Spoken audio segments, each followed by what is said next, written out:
Hi, I'm Kevin, And I'm Amanda. and we are serving up. All that jam.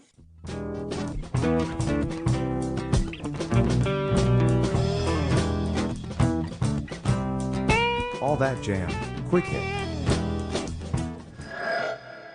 Litz Origin and Sound Evolution.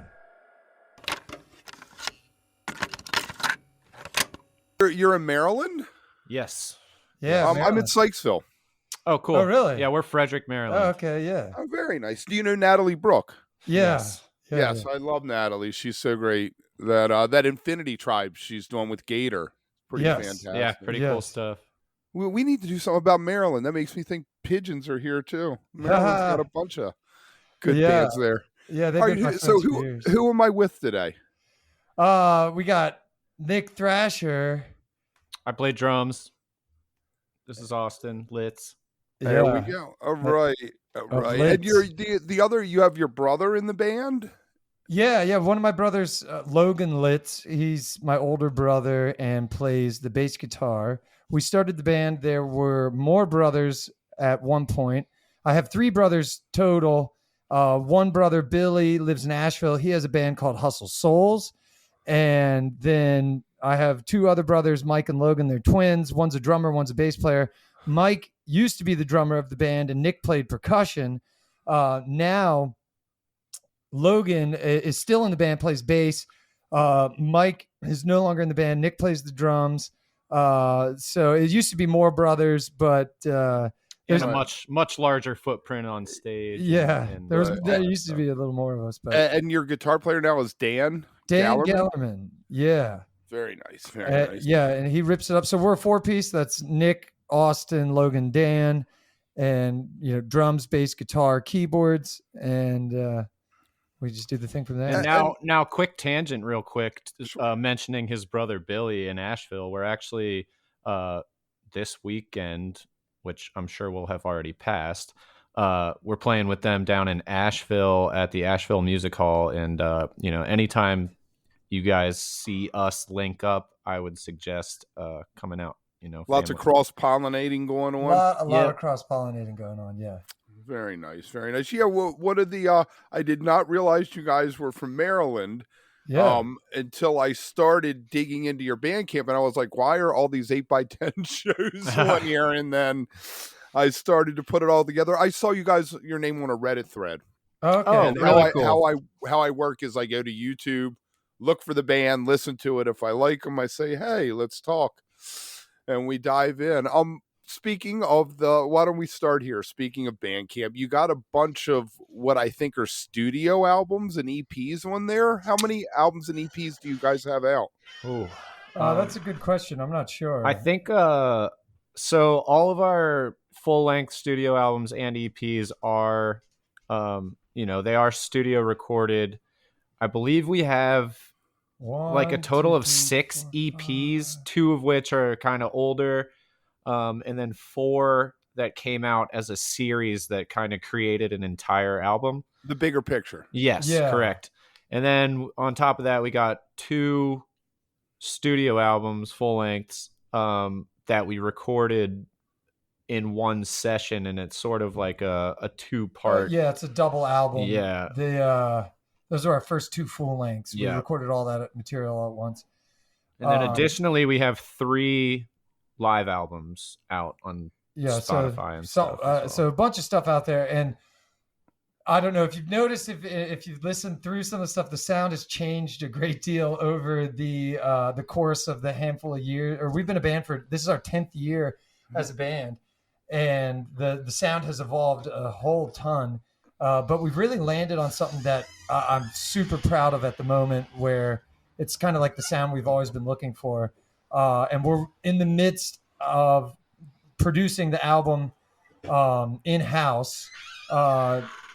So we've got a brand new record on the way that I'm producing, and it's kind of like the evolved pinnacle of what we've been trying to do from day one, where it's finally like, okay, this is the sound we've been searching for, kind of vibe. Okay, so you definitely can see an arc from where you started to Absolutely. where you are now. Oh yeah. It's been a big. It was like a crazy percussion fueled Like jam just party. psychedelic nonsense. When we started, it was very much so just like go for it, and it was cool. And there was a bunch of us on stage, and then we've kind of refined it down to making use of more electronics and sound manipulation and all that stuff. I was going to jump into them with them about how they approach going into the studio for this now as opposed to when they first started. Yeah, so those first two albums that came about as like one session, we actually did this really cool thing where we rented a really large Airbnb cabin out in Deep Creek, Maryland, and did like this GoFundMe campaign, and like we had a few friends who kind of like paid to be there for the week with us and like watch us record and be part of the experience. And it was really fun. We kind of just like took over this cabin and brought all our gear in and built like a makeshift recording studio and cranked it out over the course of a week. Has the song's been road tested before? Yes. With the first records, yeah, totally. And this new record that we're making, they've been heavily road tested. Yes. In fact, we're overdue to get the album out.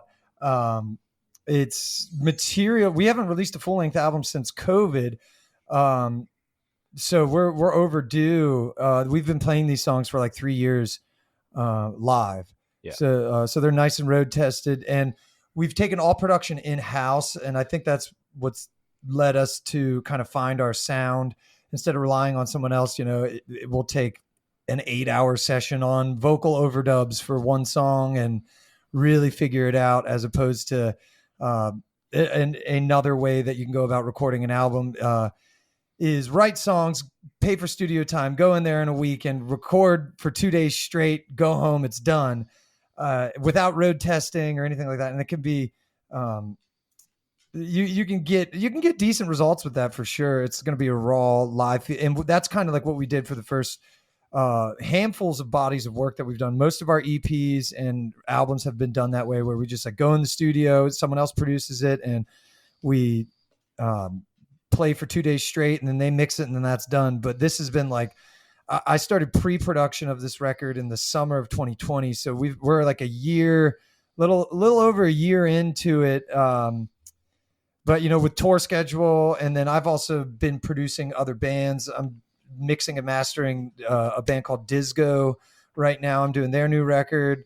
We love them. We've talked to them before. Yeah, cool. Yeah, they're kick ass. I'm also working for a guy from like a metal dude from the band Kix, Ronnie Youngkins, which is like I'm doing his. Kix played their last show. Yeah. Yes, I was there. Yeah. I went. Yeah, Ronnie's coming over today, this afternoon, to work on his record. So I've been working on his solo project. So there's a reason why it's taken a year to. We're almost done with it. But there's a lot of irons in the fire to take care of. So. And I think taking it all in-house really, like, it sort of takes that stress and anxiety off our backs of like, oh, we have to get this done in this short time frame or whatever it is. We're paying so much for studio time or whatever it is. And, you know, it allows Austin to really like dig into all the possibilities of, you know, what each song can become. You say that the sound is refined, and then you also said that you had a lot more people in the beginning. Is the fact that you've narrowed it down to a quartet what has helped refine the sound? I think so. Yeah, I think so. It allows us to focus individually on parts. So you can't hide behind anything when there's less sound. Yeah, exactly. You can't. When there used to be 6 of us, and it was kind of like everybody just go for it, like I said, and you could just. If I wanted to stop playing altogether, there's going to be enough sound going on stage. It was very free form, a little bit chaotic at times, but really fun, really high energy. But yeah, when you have just 4 people. If the guitar player stops playing, you're going to notice. If he plays the wrong note, you're going to notice. If the keyboard you need those core 4 elements. So it really has. But really, I think what's changed our sound is our use of technology. more so than anything, is Ableton. I started incorporating Ableton sometime during COVID. We were using an MPC for a little bit there to do like finger drumming on tracks or like trigger samples and stuff like that. And we've evolved into my parts have evolved into using Ableton, and that's really been where we've I think we've found ourselves is through the use of technology. If you are enjoying All That Jam, please like and subscribe to our social media channels at All That Jam Pod on Twitter, Instagram, and Facebook, or visit our website, allthatjampod.com. Make sure to sign up for our email list and tune in every week for new episodes. Also, look for full interviews on our YouTube channel. And remember, stay beautiful, but don't stay underground too long.